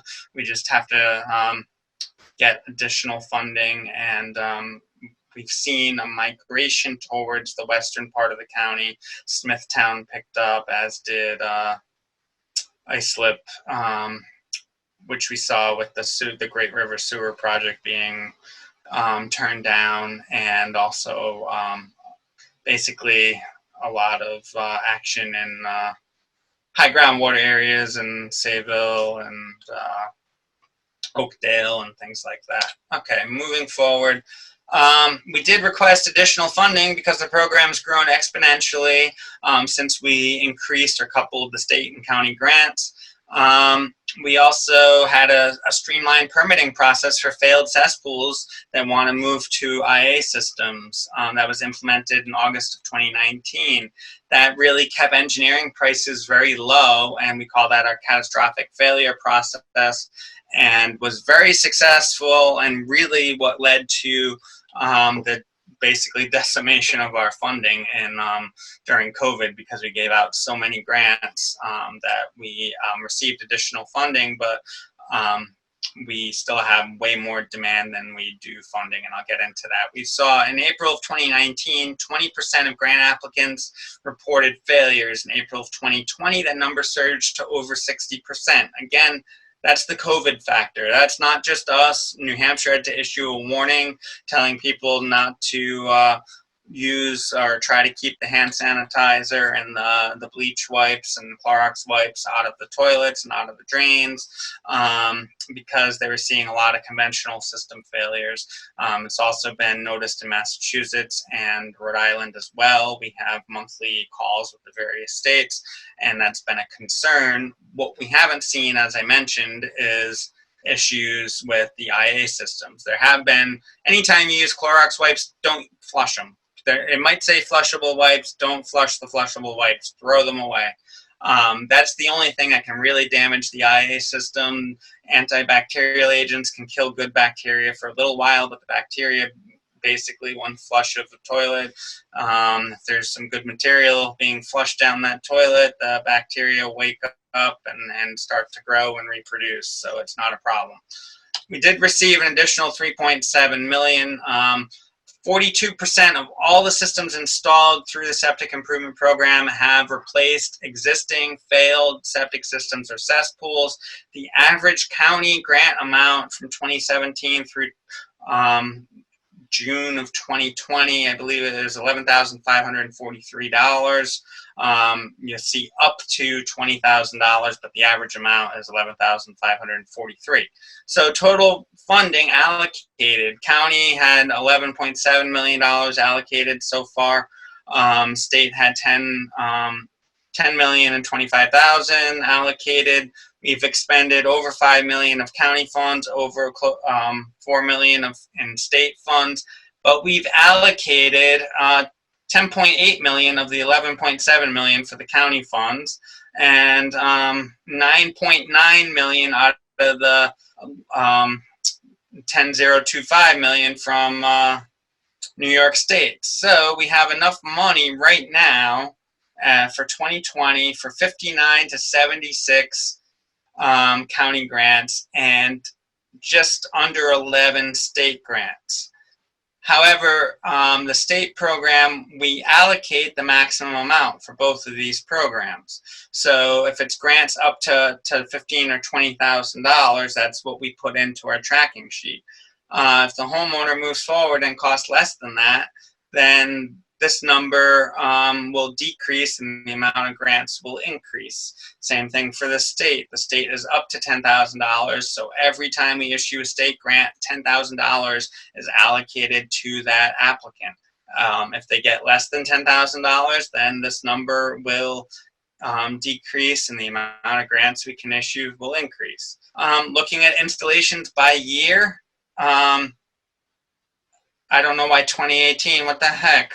This is such a great graphic. 2017 had 8 installs because we started late and it took a while to get going. 2018 had 50. 2019 had 241, I believe. I will update this graphic. So far in 2020, as of August 1st, we have 221. 222 was on the previous, but it's 221.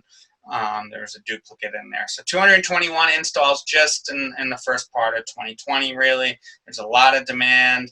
As you can tell, there's a lot of money allocated. COVID really put a damper on things as far as the rate of installations.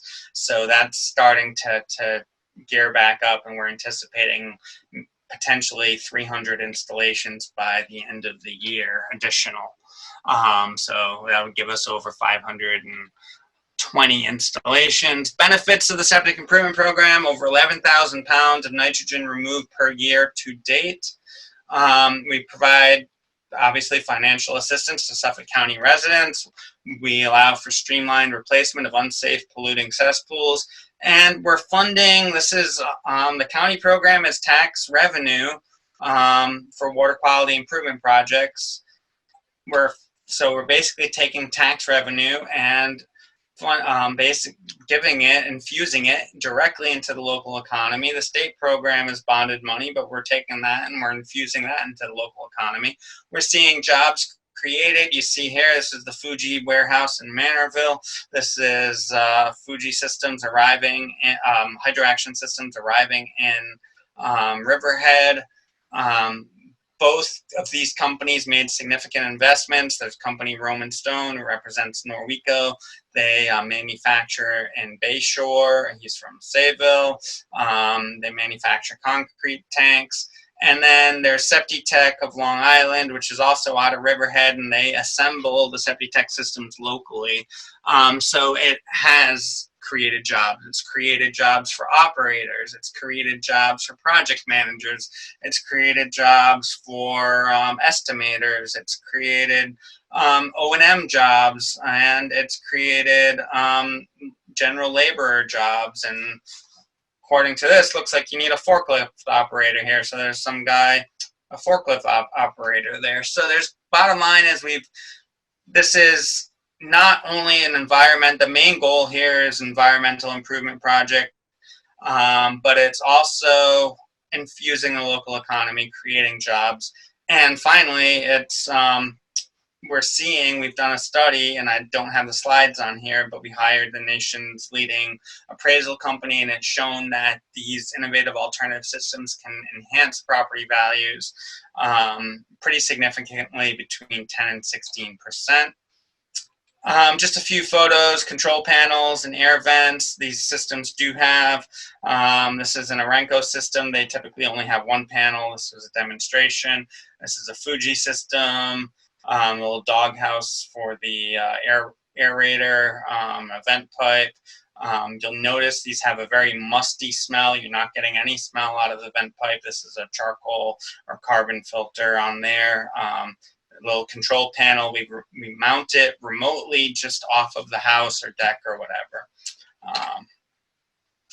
Here's a hydroaction system. The controls for hydroaction are contained in this unit right here under the window. You can see the air vent here. That's technically supposed to be 3 feet off the window.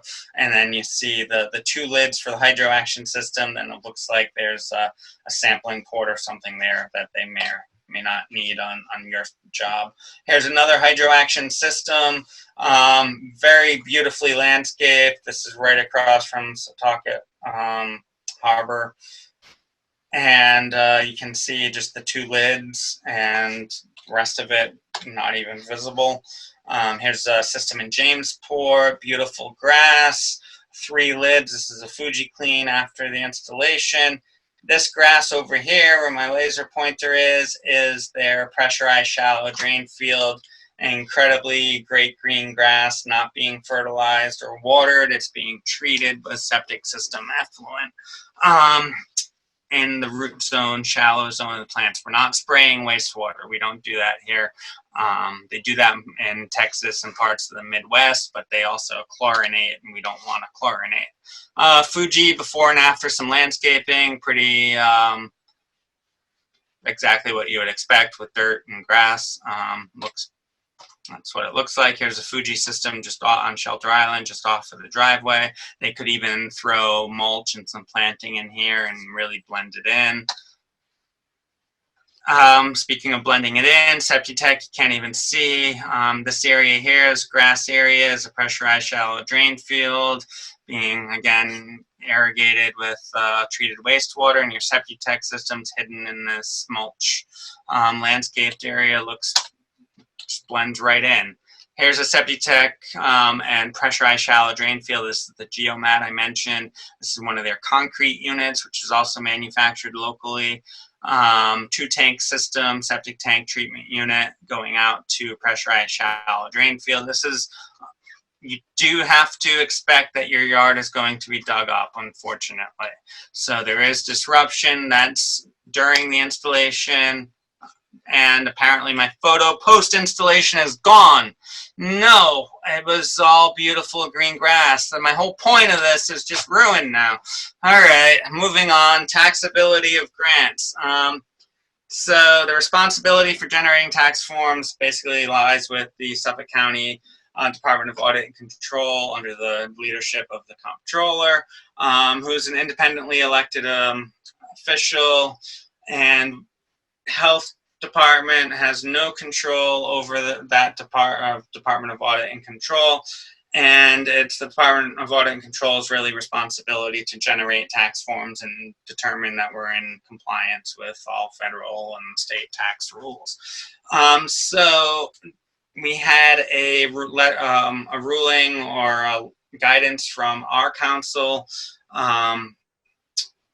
saying that the grant should not be taxable for various reasons, and the comptroller basically directed his staff to generate 1099s, and then utilized requested a letter ruling from the IRS, and that letter ruling came back that the grants are to be considered taxable income. However, looking at what was submitted to the IRS, we have not really appealed, but there is a conference. We've had an administrative conference with the IRS. The law department and county exec's office has. We've made additional information available that we're hoping and also referenced other precedents. So hopefully that's reversed. If you have concerns, you can contact the county comptroller, but they're going to tell you basically that it's taxable income. I mean, there's a letter ruling from the IRS. But the good news is bipartisan legislation has been introduced in Washington, and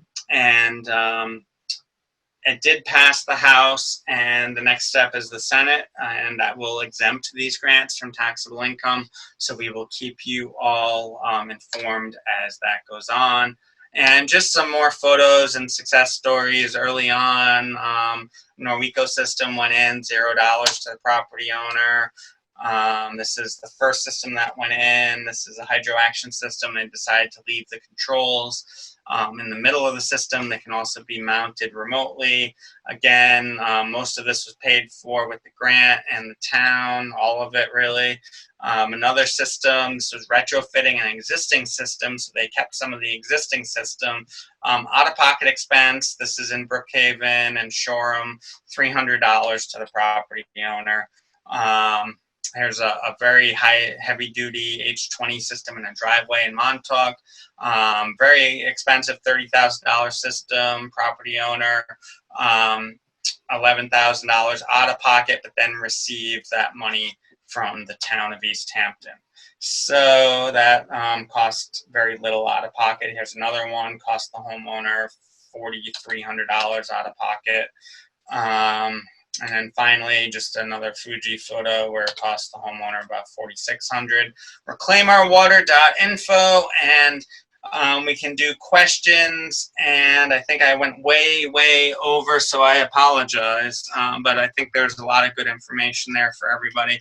And if we want to get into forms and paperwork, we can, or we can do a follow-up later with those that are interested. So I think I'm going to stop talking now and turn it back over to Lauren. Thank you, Justin, for that great workshop on the septic improvement program. Lots of great information, very thorough, which is great to hopefully answer a lot of questions that people may have had. So now we're starting the Q&A portion of the meeting. We'll have about 13 minutes until 4 o'clock, which is a good enough time to have our Q&A. So at this time, if anyone has any questions, you can enter them into the chat box. I did have some questions that were asked to me privately through the chat box, so I'm going to read them off. And this is for Justin, and we also have Anna Marie of Suffolk County here as well with us, so thank you both for being here. So the first question I received was, what IA system would you recommend choosing of all the options? All right. That's a fun question that I cannot answer because we don't recommend systems at the health department. What I can tell you is that I have over 20 or about, I don't know, somebody do the math, 1999 to 2000, so to 2020. I don't even know what year it is. So I have I'm over 20 years experience with a lot of these systems, and there are a lot of new options. There's been a lot of innovation, and each system is different. There are multi-tank systems I showed. There are small modular tank systems. There are ones that are performing incredibly well. There are some that might do better depending on the use of the property. You have to look at the depth to groundwater, look at the size of the lot, look at the access to where the system is. The FujiClean system is 450 pounds, so you can carry it if you need to. Septic system, although it's 2 tanks, can actually be carried and pieced together on site if needed. There's been a difficult site where I thought we would have had to do that. We lucked out and were able to get access from the neighbor's yard. But that's an option. If it's a rental property or a high use, you might want to consider one of the tanks with a large septic tank in front of it, like the Septic or a Hydro Action. If it's in a driveway area, you're going to need an H20 rated concrete system, which would be, right now, it looks like Marenco makes one, Hydro Action, Norweco, I think EcoFlow, Septic, and there are provisions for Fuji as well, and they're working on that, refining those. So most of the systems will have an H20 component for loading, and then really a lot of it has to do with material and performance. There's also electrical costs, so you want to look at the electrical cost and the operation and maintenance. So between price, performance, and the visibility, that's the other thing. So I'm going to go to one of the earlier slides here to fully answer this question, and I think I have to do it by going to turn off this laser pointer and go back to the beginning and talk about the different systems. So you can actually see in some of the photos, but I'll go back to the main before we got into all of this. Okay, so really it's hard to see the size, but just Hydro Action, 2-compartment, fiberglass system or concrete, circular tank. Fiberglass can be taken apart. These are 2 separate tanks that can be epoxy back together on site. So it's relatively easy to get to a small location. FujiClean, Japanese engineers like small vehicles and septic systems, I guess. So that's pretty easy to get to different sites. Norweco is cool because they have a boom truck and it's heavy. But as you notice, this is one of the systems we're looking at revoking because the performance is not there.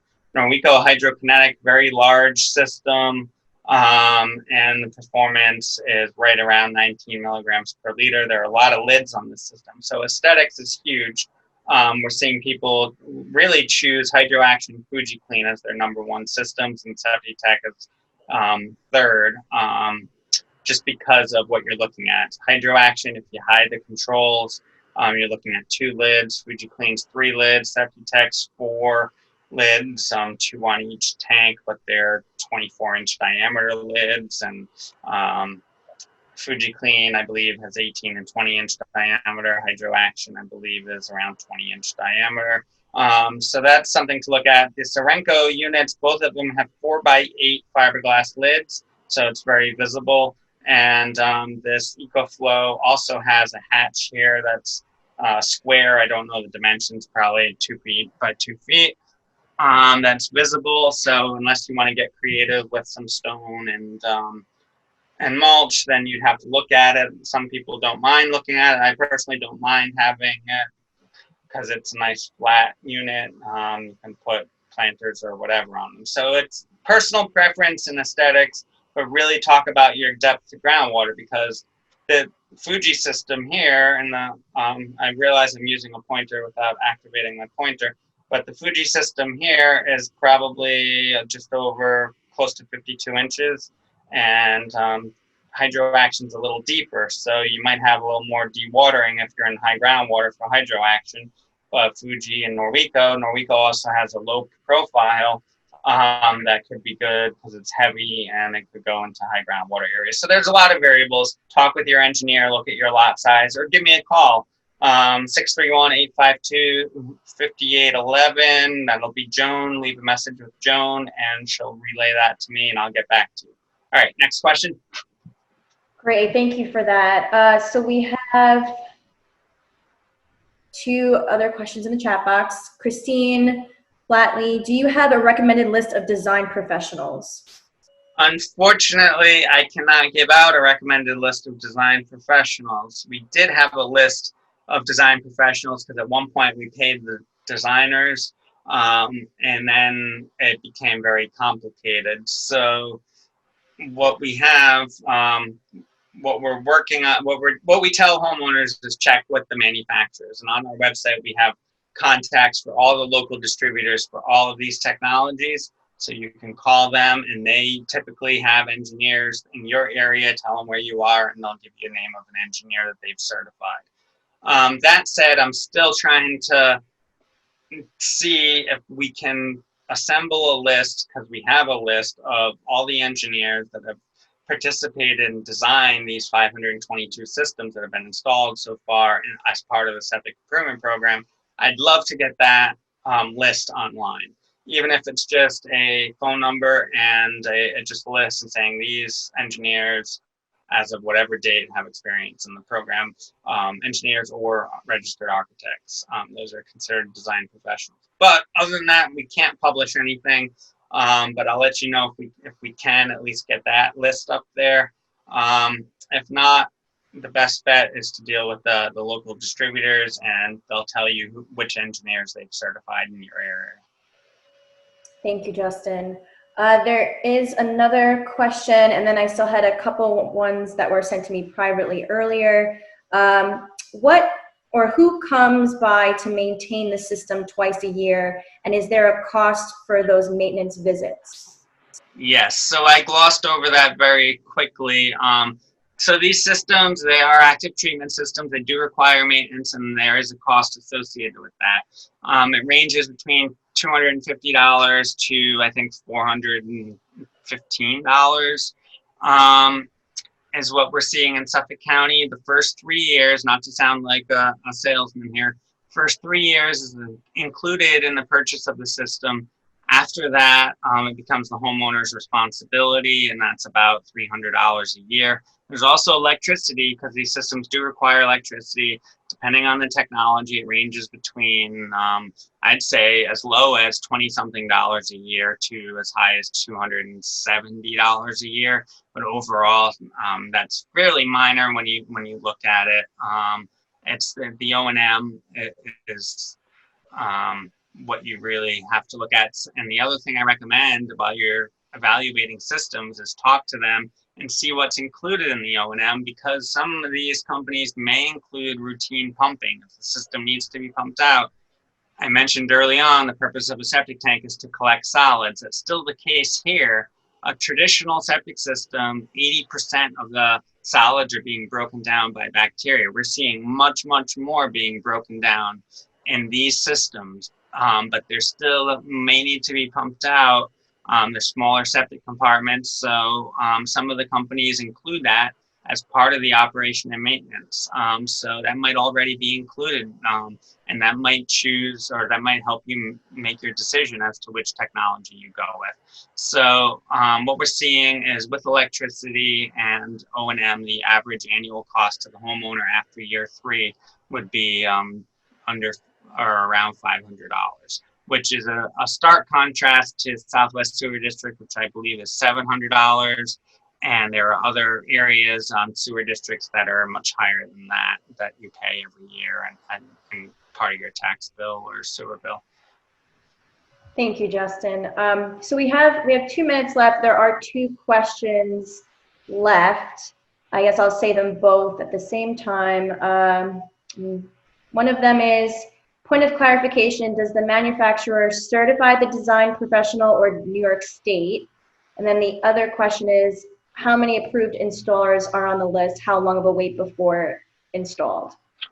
So, all right, I'll take the last question. Basically, well, I'll answer everything. All right, so the installers, the engineers are certified by the manufacturers. I don't have a number as to how many, but most of the engineers in Suffolk County and design professionals have been certified in multiple technologies. So that's really not a problem. The installers on our list, there's 15, I think there's approximately 15 or 16 right now. Some technologies have more installers than others. But the real question is, how long does the process take, right? And it can vary. I've seen it take as little as 2 weeks. I've seen it take as long as, well, our earliest one, I think it's been over 3 years it took. So it really depends on the project, what's going on. If it's a catastrophic failure, we're expediting those, issuing grants. Once all the paperwork's signed and submitted, you can install. We're trying to streamline the process constantly to speed this up. So it's it takes about 4 weeks to get the contracts executed, but if they're all signed and everything's checked, we'll give the okay to proceed if it's a catastrophic failure. So it goes fairly quick. So it can be done in a matter of a week. It could be done in a matter of years. It really has to do with the homeowner and the engineer and the health department being on the same page. If it's a catastrophic failure, we have a streamlined process through a portal. We do remote field consults with the engineer and the installer, so we're all on the same page. That's worked out really well. So a design or sketch can be done and agreed upon in a matter of hours. And then it's just filling out the grant paperwork and us sending you the grant paperwork or having you come by and fill out everything. So I'm not a great answer for you, but it does, if you follow our instructions, it'll go a lot quicker, I can tell you that. So Anna Marie's probably may have something to add about the process. I'll let her close things up if she has anything to add. Okay, great. Thank you, Justin. So Anna Marie, if you have anything to add, I know you were answering some questions in the chat box, so thank you for that help. So I just entered in the chat box the list of links, helpful links from today's meeting. The first one is the Peconic Estuary Partnerships website. The second one is the Peconic Estuary Protection Committee's website. The third one is Suffolk County Septic Improvement Program Reclaim Our Water website. And then the last one is the registration grant application for the Septic Improvement Program, the link to take you right to the application page. So these are some resources that we can provide right now. After this meeting concludes, you will have access to the recording of the workshop and the presentation that Justin presented today. These will be up in a few days on the Peconic Estuary Partnerships website. You can navigate to our Citizens Advisory Committee webpage to find those resources. And then, of course, if you are part of our email list, you'll get it right into your inbox, and we're also going to share it on our social media channels as well. And our partners are also going to be using this recorded workshop, and towns are also going to be using this as a resource to help present it to the community and to their own networks. So with that, please keep an eye out for more Citizens Advisory Committee meetings like this. We hold 4 a year, and we're so happy to have Justin with us today and Anna Marie from Suffolk County to present this great information. And please keep an eye out for more events and CAC meetings to come. So thank you, and I'm going to end the meeting now. Please feel free to reach out to any of us. We gave our contact information during the presentation, and we hope to see you all soon at another meeting. All right, have a great day, everybody.